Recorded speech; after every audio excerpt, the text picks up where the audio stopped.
Ho ho, holy sh! Welcome to the last month of 2023 on the channel, our special Christmas month. And we are starting it with, oh god, we're starting it with something. Because today at the Channel Points Quest of Quaid, we are going to look at Santa Claus, released in 1996. So what's this movie about? Well, it's about titties, and then a murder, and then more titties, and then more murder, and then more titties, and then more murder. The movie centers around Raven Quinn, who is basically a softcore porn actress. Raven has a husband named Eric, who she's on the outs with, and two daughters named Angela and Savannah. She also has a next-door neighbor named Wayne, who unbeknownst to her is dangerously obsessed with her.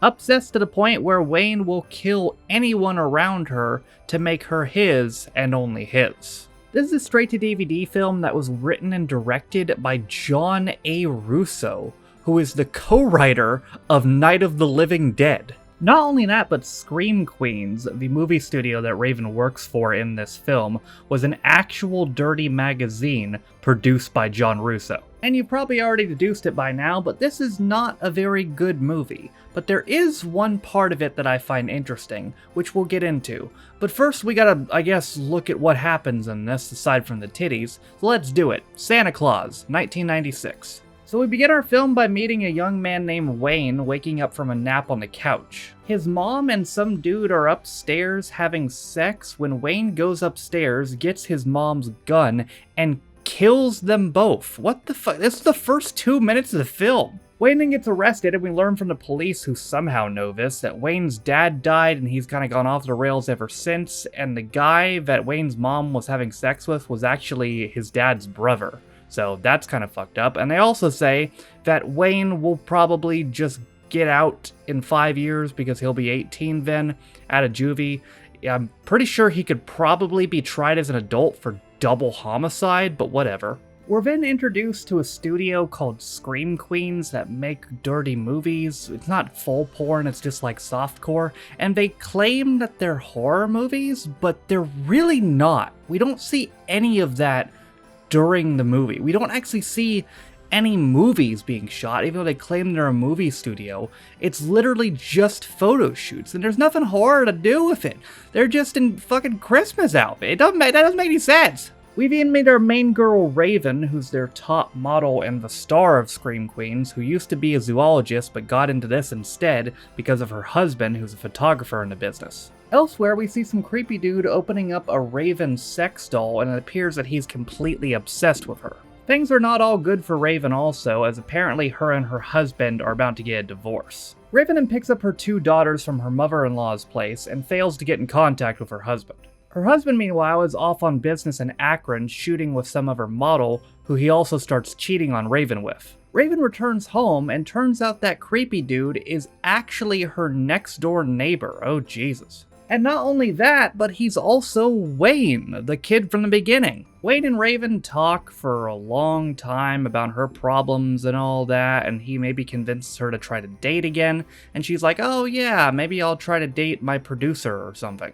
This then sets Wayne off into a rage, and he heads to the movie studio and kills one of the models as well as that producer. He then goes and sees Raven the next day, and Raven's like, oh man, I guess I'm not having that date. I haven't heard from him. Nobody's heard from him. He went missing. And Wayne's like, oh, that's a shame. And meanwhile, he goes off and dumps those two bodies. Sometime later, Wayne joins the girls on a walk and offers to babysit Raven's kids. And also from that producer he killed, he also acquired a dude's schedule and the keys to the movie studio.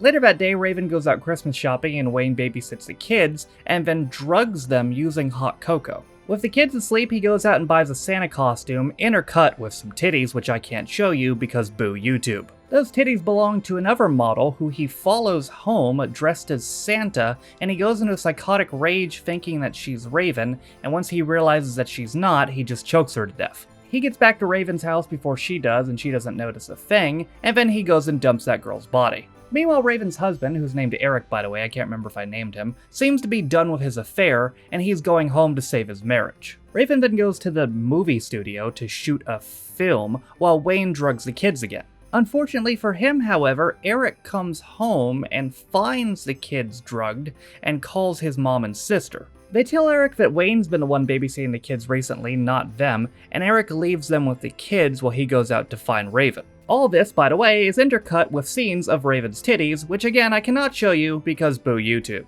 Wayne then arrives at the movie studio and kills another woman. That's 3 now, 4 if you count his mom. Eric also arrives at the movie studio and is let in by some dude who Wayne soon after kills. Eric then confronts Raven and tells her about Wayne, and as they're set to leave, Wayne shows up in a mask. He's Santa Claus, and he's got a claw hand thing.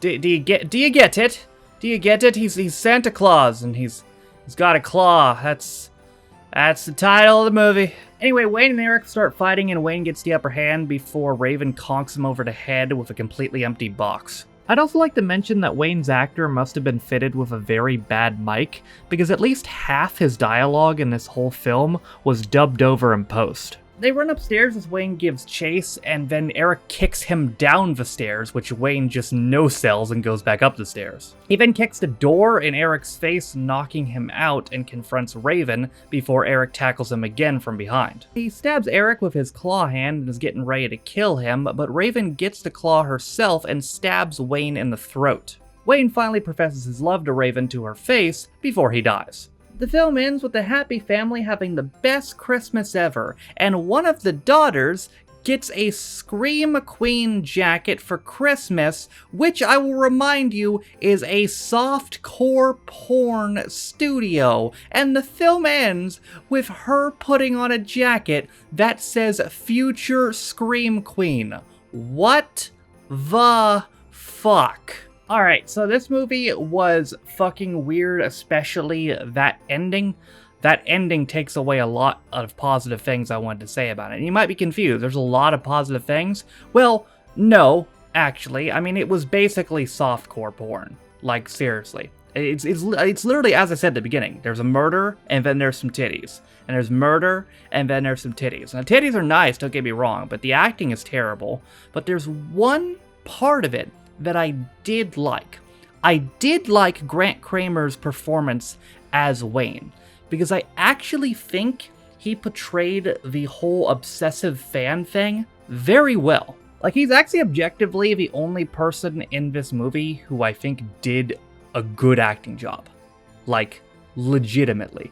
He was very good at the obsessive fan thing. He gave his all to the film. He doesn't even have a Wikipedia page, so I imagine he didn't do much outside of this, but he gave everything he had to this, and I really think he knocked that role out of the park. It was better than this fucking film deserved.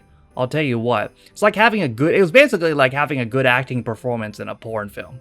It was a lot better than this film deserved, but I think he did a good job, so big ups to him.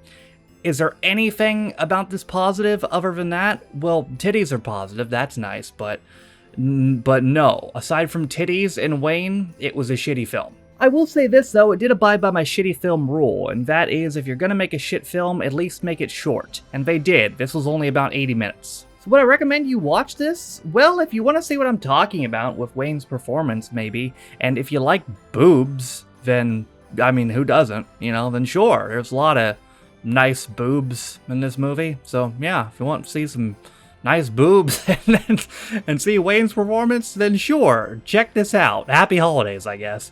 That is it for my look back at Santa Claus. Thank you, Quaid, I guess, for requesting this. It was an experience, at least. Next week, we will watch a film that does not have titties. We are going to look at Mickey Mouse's Once Upon a Christmas, which is, I can't honest to God think of a more different film than that. So, yes, very much tone change next week. But that is it for me today. Thank you guys for watching. If you liked the video, be sure to leave it a like. If you didn't like it, don't. If you want to follow any of my social media links, they're all in the video description down below, as well as names on my patrons. Thank you to my patrons for supporting me and my channels. I appreciate you guys. With all that being said, though, my name is Noah Taff. This has been my look back at Santa Claus, released in 1996, and I'll see you guys next time. Bye.